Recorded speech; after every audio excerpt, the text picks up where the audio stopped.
We got up to the hill area here because we're trying to find a flat land where we could triage people and haul them out. And we picked this side up here where the beacon's at because it was accessible. The pipeline was actually running across part of the road. They had to call the CBs and stuff to try and move vehicles and move stuff out of the way to get everybody in here. You can see the aircraft on fire. There was a lot of smoke. Flashlights were, few and far between, but we were able to scrounge up a few to kind of look around. You could hear people moaning and crying, asking for help. We started dividing up in teams to kind of go down and look for them.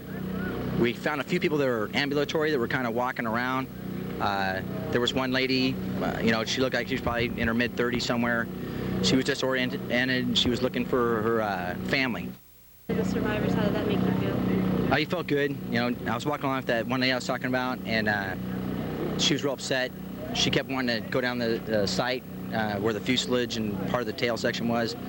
We kept her, seated down, talked to her. She actually spoke real good English, so we were also being careful what we were saying near her about injuries, because you get caught up in the adrenaline and people are talking, hey, this guy is hurt like this over here, and we were trying to reassure her. It felt good. I actually walked her up the hill myself, because I want to make sure she got up there. I guess it's kind of like you feel good that, somebody, walked out of something like that. There's quite a few of us. I don't really know the exact amount of us here, but we've been here since about 5:30, and some of them earlier. And we do what we can. We're mostly here to do mass care, but since there is a lot of need all over the place, we just try and fit in and help out whatever we can. Okay, this whole situation. It's very sad and tragic, but you try not to look that way and just keep on, because there are people up here that need your help right now. How long do you expect to be here? Oh, as long as they need me. Right now on the ground we have the Army National Guard has about just a little under 150 people in and around the site, and we have volunteered our forces to provide initial security on the site itself, and that is to allow the investigation team to conduct their business. Once that's done, we're going to continue to push the mission or assuming some additional missions, and that is recovering casualties, moving casualties to designated locations for further extraction. During this time, casualties were also being gathered. Several dozen yellow body bags were placed in rows to be transported to a refrigeration area at the Fleet Industrial Supply Center. But before that, forensics experts and other skilled military inspected the bodies, opening the bags, hoping to be able to identify them. A makeshift morgue made out of a tent was set up for the hundreds more bodies expected to be discovered. Meanwhile, we received word from University of Guam officials who say that they have made a possible match. UOG spokesperson John Morvant says it is believed that one of the students scheduled to attend the next school cycle was on that list. Morvant says another student says her brother was on that flight. Again, Morvant says the match is being associated by name only. They have not been able to verify the vital statistics. Well, several family members of the crash victims have been arriving at the Guam International Airport and are scheduled to arrive on more flights from Seoul into the evening. Members of the Korean Association of Guam have been on hand to meet victims' families at the airport and assist in transporting them to centers for them to set up at GMH, as well as the Pacific Star Hotel's Chamorro Ballroom, which is the primary center for the families and officials from Korea. We spoke today with Mr. James Lee, secretary for the association. Korean Association of Guam and Korean Airline set up the disaster center in the Pacific Star Hotel, Chamorro Ballroom, and the Korean Association office as well.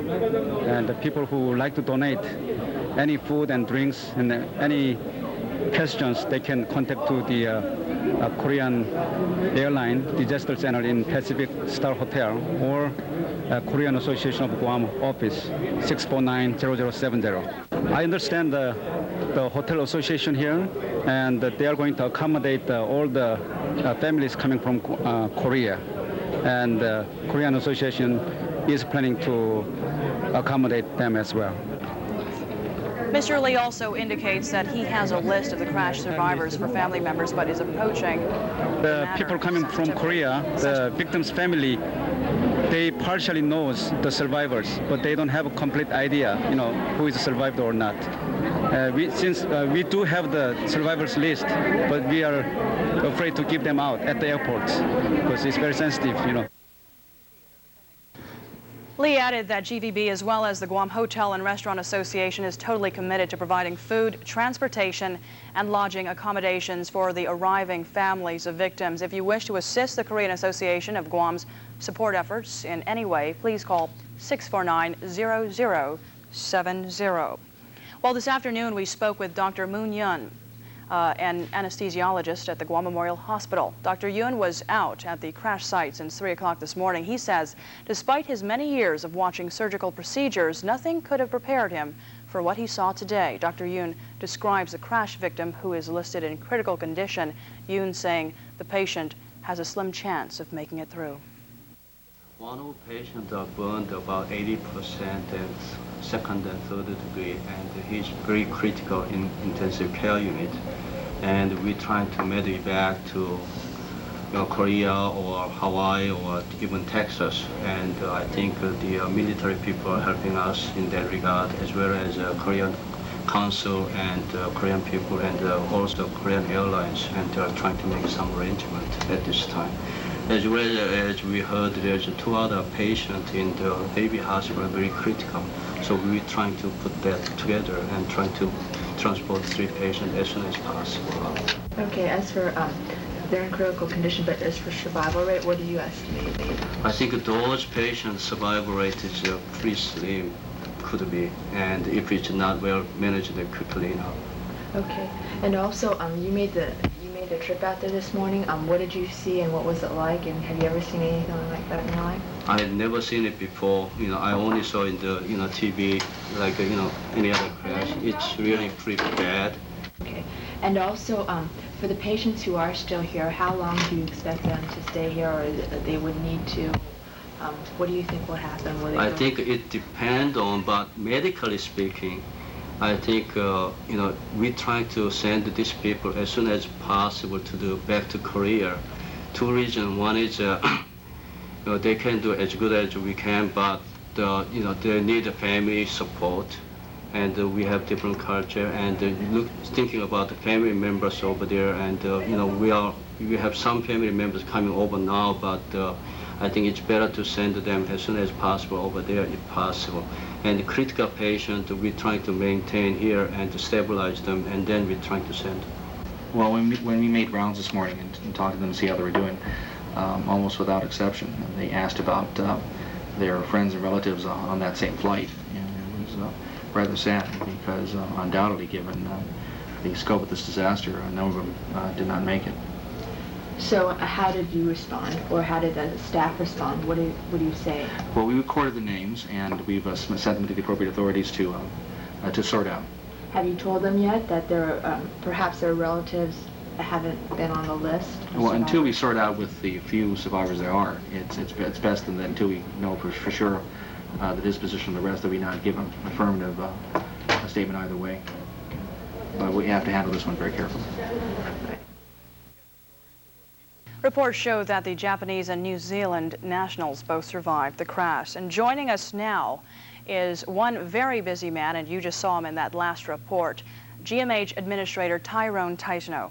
Ty, thanks so much for joining us. We know you have been pretty busy. Yes, since late last night. You know what, let's talk about stats. We understand that, of course, the Guam Memorial Hospital did have an intake of some of the survivors. Can you update us on that? We have 13 patients, survivors recovered from the crash site. Our last report from Naval Hospital is that they have 17 for a total of 30. 12, okay, and you actually got a chance to go in and see these victims. Could you describe for us, please, what you saw? Well, you know, the nature of the injuries vary from the 11-year-old Japanese girl who has lacerations and is actually lacerations or cuts. Right, and is actually being held for observation. And then there's the more serious patient in ICU who has burns over 80% of the body. Some of them, it's kind of surprising that they don't look worse than they actually are, because given what they've gone through. But they ran the whole gamut of trauma. With regard to the one patient who is in the ICU right now, who has received, like you said, 80% burns to 80% of his body, is this patient going to be medevaced? Is this the person that people have been saying is possible is going to be medevaced, and if he is, why? We're actively working on this right now. Either we'll get them out through a Korean air transport or military transport. Our understanding is they worked it out through the State Department that to have them sent to Korea. We're working now to see him and perhaps other patients in GMH and Naval Hospital to also be sent back as well. Okay, now you mentioned that there are other patients that appear to be pretty injured, severely injured, but really they're not. Reports earlier, we received reports earlier that there were 2 patients that were in the ICU. There are 3. There's one There's 3 with now. 80% burns on his body, and there's the other ones with also about roughly half of their body is covered with burns. We're watching all 3 very carefully right now. Okay. Now, with regard to the other 2 who received burns to their bodies, does it look like they'll have to be medevaced, or? We're examining this on a case-by-case basis. Okay. We have this one patient who's in critical condition, and again, as we judge for each patient, we'll examine what's necessary to medevac them. I understand there are also other considerations involved here besides medical reasons. One of the reasons why we provide impetus to medevac them all as quickly as possible is that if you send them back to their native countries, they have that family support to recover from their illness, and also they are able to acclimate themselves to their own home cultures. You know what, Ty? Earlier today, there was some confusion with regard to the number of survivors. Maybe some of the survivors that GMH was handling. Can you explain that? You mean the overall number of survivors? The overall numbers, yes. I think it is due to 2 things. First of all, not all the survivors recovered survived. For example, there was at least 1 survivor that went to Naval Regional Medical Center, which was DOA, and another one died earlier this afternoon. Compounding this is also the complexity of the task of getting these people out as quickly as possible and dividing them up between 2 different medical facilities. I think that added to it as well. You know what, GMH has been in the news a whole lot lately. Everybody knows this. Now, was GMH prepared for an accident of this magnitude? Actually, I'm very proud of the way the medical staff and the support staff at GMH performed during this crisis. They all responded very well. As soon as the report came in that there was a plane crash, our mass casualty plan went into effect, and the appropriate people were brought in, and the rest were put on alert. At one point, we had about 30 doctors on hand in the emergency room to take care of what the level of patients or survivors are recovered from the crash site. Understand also, we practiced this just several months ago in a drill involving the airport authority and the fire department and other health and safety agencies. And so I'm very proud of the way they performed, and I think the people of this community should have every right to be proud of them as well. Well, it's really busy at GMH today. How did it affect normal operations? Because we know it's busy even without an emergency like this. Well, actually, everything is always an emergency at GMH, but how did it affect normal operations? Well, that's the key to doing a mass casualty plan. You adjust your operations for the emergency mode, and so you bring the additional staff to handle the extra load, and there was not that much of an increase, only 13 additional patients.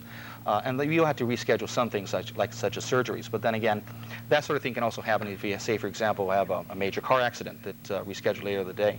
But for the most part, we handled the situation, I think, rather well, and by about 11 o'clock this morning, we terminated our mass casualty alert and went back to normal operations. Okay, very good. Hey, Tyrone Tysnow, Administrator of the Guam Memorial Hospital, thank you so much for joining us. Thank you. We'll be right back after this. Stay with us.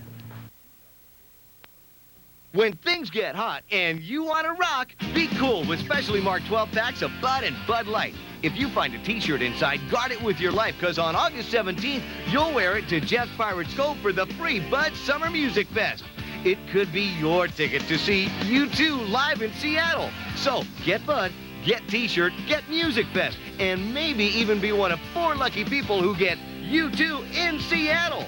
No purchase necessary, must be 18 to enter. See official rules for details. Milk, eggs, I'll eat out. Revised by tomorrow. Gee, whole extra day. Men, I remember men. Oh, that's where my black silk blouse is. Motorola, where's my Motorola pager? Hey, it's Lewis, trying to find you while you're out conquering the world. Lunch Wednesday for sure. Lunch Wednesday. Get a life. Get a Motorola pager and know now. Get your Motorola pager at Guam Cellular and Paging. New at King's.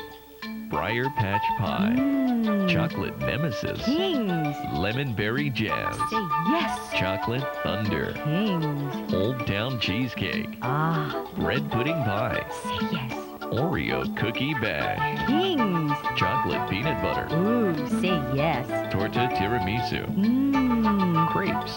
Now available at King's restaurants. To Mooning and Harmon Loop Road. Why eat anywhere else? Is the hot summer heat getting to you? TikTok has sharp window air conditioners to help keep you cool and comfortable. All these units are energy efficient, and they're all approved by GPA for rebates up to $180. And all Sharp air conditioning units are locally warranted and serviced.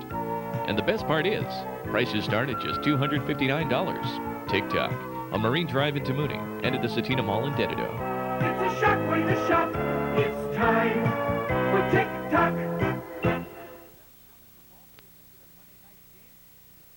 Welcome back. Now from the Air Force Public Affairs Office, we have Technical Sergeant Mark Stepanek with us. Thank you so much for joining us, Mark. Good evening, Carmen. We know that you have been pretty busy. You and I guess there are a lot of Air Force personnel out there helping out today, huh? When did the Air Force teams first arrive on the scene, and what has a day been like for all of you? Well, we had our first response folks get out there at around 3 a.m. this morning. We responded to local civilian requests with fire trucks, 2 fire trucks, and about 30 firefighters at the time, 3 ambulances, and some medical technicians as well out there. Throughout the day, we've had more than 100 people from Anderson, from all different agencies on base to be out there and support. Okay, and do you feel that the Air Force was adequately prepared to handle a tragedy of this magnitude? Yes, I do. We practice this all the time. It is part of military life. And the other side of that is that when we have what we call major accident response exercises, we do practice with the local community. We have what we call support agreements, like our fire department has with the Guam Fire Department and so on. So we integrate directly with the local community to practice these things. And I think that we're not only prepared, but I think in working with the local community, we're both prepared for this. Now, what was the relationship like being able to actually work with the civil and military forces working together today?